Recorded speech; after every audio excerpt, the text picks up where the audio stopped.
اعوذ باللہ من الشیطان الرجیم بسم اللہ الرحمن الرحیم السلام علیکم ناظرین 5 نیوز ایچ ڈی اور پلے انٹرٹینمنٹ ایچ ڈی سے آپ کا میزبان شبیر ابو طالب روزانہ کی طرح افطار کے بابرکت لمحات میں ماہ رمضان المبارک کی خصوصی براہ راست نشریات رحمت رمضان کے ساتھ آپ کی خدمت میں حاضر ہے۔ آج پاکستان میں ہے 12 رمضان المبارک، 12واں روزہ ہے، اور دنیا کے مختلف ممالک میں جہاں جہاں ہماری یہ ٹرانسمیشن دیکھی جا رہی ہے وہاں کچھ مسلمان بھائی اپنے 13ویں روزے کی جانب بڑھ رہے ہیں۔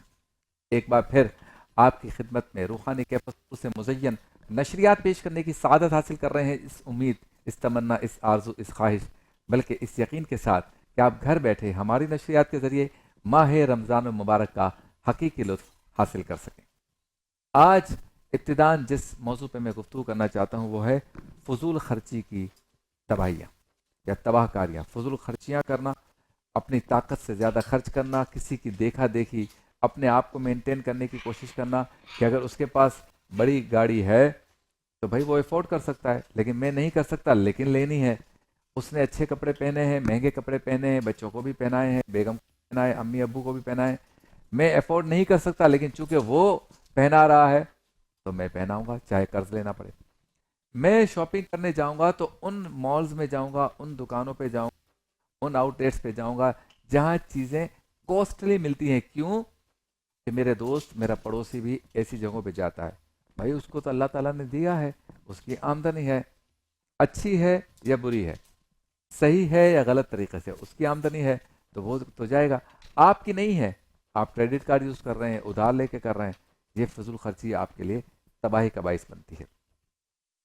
اس کے علاوہ ایک قسم یہ ہے کہ پیسے ہیں بھی، مال ہے بھی، اللہ تعالیٰ نے کاروبار اچھا دیا ہے، لیکن اس کے باوجود بھی اس کی اجازت دین میں بھی نہیں ہے اور عقل مندی کا تقاضا بھی نہیں ہے کہ سب کچھ اللہ نے دیا ہے پھر بھی فضول خرچی کریں۔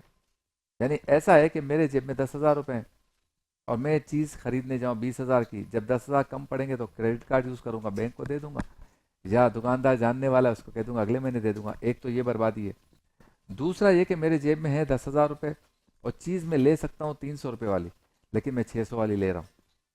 سیم چیز ہے، بس یہ کہ نام ہوگا، وہ برانڈ اچھا ہے، فلاں ہے۔ برانڈ کانشیس بھی آج کل ہونا یہ ایک بیماری ہے، اسپیشلی خواتین میں اور نوجوانوں میں۔ یہ کہ میں سب کو بتاؤں کہ میں نے اس برانڈ کے کپڑے پہنے، اس برانڈ کے جوتا خریدا، اس برانڈ، یہ اب تو سلون بھی برانڈڈ ہو گئے، اب تو موچی بھی برانڈڈ ہو گئے، اب تو کھانا کھانے کے لیے جا رہے ہیں، سیم برگر ہے لیکن برانڈڈ ہے، وہاں دوست زیادہ دیں گے۔ بتانا ہے نا، بتایا کیسے جائے گا کہ میں وہاں گیا تھا۔ اس کے علاوہ جب ایسی جگہوں پہ جاتے ہیں تو سیلفی بنتی ہے، فوٹو بنتی ہے، بتایا جاتا ہے کہ میں آج اتنی بڑی اور اتنے بڑے برانڈ اور اتنی اچھی جگہ پہ گیا تھا۔ یہ ساری چیزیں فضول خرچی میں آتی ہیں۔ اللہ تعالیٰ نے آپ کو لاکھوں دیے ہیں تو آپ دین کے کام میں خرچ کریں، اللہ تعالیٰ کی راہ میں خرچ کریں، اللہ تعالیٰ کے غریب بندوں کے لیے خرچ کریں، لیکن اس میں بھی یہ ہے کہ آپ نے دیکھنا ہے کہ آپ کے پاس چادر ہے یا نہیں ہے۔ آج کل کچھ لوگ تصویریں کھنچوانے کے لیے بھی اپنی طاقت سے زیادہ نہیں ہے گنجائش، فوٹو کھنچوانے کے لیے بھی جو ہے وہ مدد کا معاملہ کرتے ہیں اور ایک سیشن کرتے ہیں۔ تو اس وجہ سے یہ فضول خرچی کی جتنی مختلف اقسام ہیں ان سب سے تباہیاں آتی ہیں۔ اچھا، پھر یہ کہ جب باپ اور ماں فضول خرچی کرتے ہیں نا تو گھر کا ماحول بن جاتا ہے، پھر بیٹی اور بیٹا بھی کرے گا، پھر آگے چلیں گے تو اس گھر میں بہو آئے گی تو وہ بھی کرے گی، داماد ہوگا تو وہ بھی کرے گا، یعنی پھر سب کو یہ پتہ چل جائے گا کہ یہاں پہ ہر چیز ایکسٹرا ایکسپنسز کے ساتھ ہوتی ہے، زیادہ خرچ کیا جاتا ہے، اور یہاں پر جو ہے وہ پیسوں کی کوئی قدر نہیں ہے، اس کا کوئی حساب کتاب نہیں ہے۔ تو فضول خرچی کرنے سے، یعنی بڑوں کی فضول خرچی کرنے سے یہ عادت بچوں میں منتقل ہوتی ہے۔ اچھا، کچھ گھروں میں الٹا ہے، ماں باپ ٹھیک ہیں، میانہ روی اختیار کیے ہوئے ہیں، سادگی بھی ہے اور اعتدال پسندی بھی ہے، لیکن بچے فضول خرچ ہوتے ہیں۔ جب بچے فضول خرچ ہوتے ہیں تو ماں باپ تھوڑی سختی کرتے ہیں تو پھر بچے ناراض ہو جاتے ہیں، جب بچے ناراض ہو جاتے ہیں گھر میں جھگڑا ہوتا ہے، اور اس طرح سے بچوں کی وجہ سے تھوڑی سی فضول خرچی ہو جاتی ہے۔ اب رمضان مبارک کا مہینہ ہے تو رمضان سے 5-10 دن پہلے بڑے بڑے ڈپارٹمنٹل اسٹورز پر جا کر خریداری کرنا یہ فیشن بھی بن گیا ہے، ضرورت بھی ہے۔ ضرورت جن کے لیے وہ اب آپ سمجھ سکتے ہیں میں کن کے لیے کہہ رہا ہوں، اور کچھ لوگوں کے لیے فیشن ہے، اور فیشن اس طرح سے کہ 2 کیچپ کے پاؤچ اٹھانے تھے تو 4 اٹھا لیے، فضول خرچی ہو رہی ہے۔ اتنے سموسے پکوڑے کی چیزیں لے لی ہیں، اور فرائی کے لیے اتنی چیزیں لے لی ہیں، مرغی اور باقی گوشت اتنا زیادہ لے لیا ہے، جیسے رمضان میں افطاری ہوگی 50 لوگوں کی، اور روز ہوگی. بھائی آپ گھر میں 5-6 لوگ ہیں اس حساب سے لیں لیکن بھر رہے ہیں, کیوں؟ پیسہ ہے. تو اس فضول خرچی کا کیا ہوتا ہے, آپ کے گھر میں جگہ نہیں ہوتی, فریج زبردستی بھرے جاتے ہیں, چیزیں باسی ہو جاتی ہیں, پھینکنی پڑتی ہیں, پھر ماسیوں کو دو, ڈرائیور کو دو, یا پھینک دو, ضائع کرو. یہ ساری تباہیاں بھی فضول خرچی کی وجہ سے. مسئلہ یہ ہے کہ ہم جب دیکھا دیکھی لوگوں کے سارے کام کریں گے تو پھر یہ سارے معاملات ہوں گے. اس کے علاوہ جب ہر بندہ اپنی چادر کے اندر رہتا ہے, اپنی دنیا میں مگن رہتا ہے, اپنی زندگی کو دیکھتا ہے, اپنے قد کو دیکھتا ہے, اپنی جیب کو دیکھتا ہے, تو پھر وہ ایک بہتر اور ستھری زندگی گزارتے ہیں. کہا جاتا ہے نا پیسے بچا لیں یہی آپ کی کمائی ہے, اور یہ بھی کہا جاتا ہے نا آج ادھار سے بچو تو کل نیند اچھی آئے گی. تو چونکہ ہم کریڈٹ کے چکر میں ہوتے ہیں, ادھار کے چکر میں ہوتے ہیں اور فضول خرچی کرتے ہیں, تو پھر جو ہے وہ آپ کو بدنامی کا بھی باعث بنتی ہے یہ باتیں, اور آپ کو پریشانی بھی ہوتی ہے, نیند بھی نہیں. اچھا, یہاں میں ان لوگوں کو الگ کروں گا جن کی واقعی ضرورت ہوتی ہے. یعنی کسی کے پاس آج ایسے حالات ہیں کہ اس کے پاس خریدنے کو کچھ ہے ہی نہیں, یعنی اس کے پاس مال ہی نہیں ہے, تو بیچارہ وہ کیا کرے گا؟ وہ یقیناً پھر ادھر ادھر سے ہیلپ مانگے گا. ایسے سفید پوش لوگوں کی مدد ضرور کرنی چاہیے. وہ بالکل اس کیٹیگری سے علیحدہ ہے, وہ فضول خرچی میں نہیں آتا, وہ ضرورتاً مانگ رہے ہیں کیونکہ ان کے حالات ابھی اچھے نہیں. حضرت عثمان غنی رضی اللہ تعالیٰ عنہ کو رب تعالیٰ نے غنی کیا ہوا تھا, بہت مال دیا تھا. ان کے بارے میں واقعہ مشہور ہے, اور یہ جو واقعہ ہے حضرت عثمان غنی کی بھی ولایت پہ دلیل ہے. یقیناً وہ عامر جلیل القدر صحابی رسول حضرت ابو بکر کی ولایت پر اور کی دور اندیشی. تو بتایا جاتا ہے کہ سیدنا صدیق اکبر کے پاس ایک شخص آیا. اس شخص نے کہا کہ اے امیر المومنین, میرے پاس اللہ تعالیٰ نے بہت کچھ دیا تھا, مال, کئی 100 اونٹ تھے, گھوڑے تھے, میرا کاروبار تھا, چلتا پھرتا ہر چیز, مجھے کسی چیز کی کوئی کمی نہیں تھی, کھل کے خرچ کرتا تھا. لیکن نہ جانے کیا ہو گیا, میری روزی چلی گئی, میرا رزق چھن گیا, میرا کاروبار تباہ ہو گیا, اور آج میں اس قسم پرسی میں ہوں کہ میرے پاس کھانے کو نہیں. حضرت سیدنا صدیق اکبر نے کہا کہ تم ایسا کرو, پریشان نہ ہو, تم حضرت عثمان کے پاس چلے جاؤ. جب وہ شخص حضرت عثمان کے پاس گیا تو وہ کسی کے ساتھ شہد یا کسی چیز کے اوپر ریٹ میں یا اس کی مقدار پر بات چیت کر رہے تھے کہ نہیں اتنی نہیں ہونی چاہیے, اتنی ہونی چاہیے. وہ شخص دیکھتا رہا, کہا ابو بکر نے مجھے کہاں بھیج دیا ہے, یہ تو خود شہد کی مقدار اور اس کی قیمت پر بارگیننگ کر رہے ہیں یا گفتگو کر رہے ہیں یا لڑائی کر رہے ہیں جو. تو وہ جانے لگا تو حضرت عثمان غنی نے اس کو بلایا, ادھر آئیے, آپ کیسے آئے؟ کہا مجھے ابو بکر نے بھیجا ہے. بولا معلوم ہے, کیا مسئلہ ہے؟ تو انہوں نے کہا یہ مسئلہ ہے. بولا یہ نہیں ہے, تمہاری ضرورت اس سے زیادہ ہے. بولا آپ کو کیسے پتا چلا؟ بولا بس آپ بتاؤ آپ کی ضرورت. بولا مجھے بس یہ آپ 2 مہینے کا راشن دے دیں, یا اس طرح سے کوئی اس نے ڈیمانڈ کی. تو حضرت عثمان غنی نے کہا کہ ٹھیک ہے, تمہارا سامان تیار کرواتے.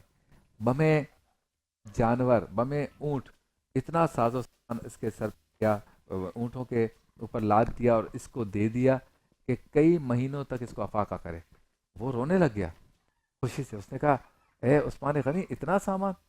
بولا مجھے پتا ہے تمہاری کیا ضرورت ہے, تم پہلے کیا تھے اور اب تمہاری ایسی پوزیشن ہو گئی کہ تم کسی سے مانگ بھی نہیں سکتے. تو کہا میں آپ کا شکریہ کیسے ادا کروں؟ بولا میرا شکریہ ادا نہیں کرو, یہ ابو بکر کا سارا کمال ہے, اس کا میرا ایک کنیکشن ہے. یعنی انہوں نے کہا تو نہیں, اس کا میرا ایک روحانی کنیکشن ہے, انہوں نے جس کو میرے پاس بھیجا ہے مجھے اس کی ضرورت کا علم ہے. اب ایسے لوگوں کی مدد آج کون کرتا ہے؟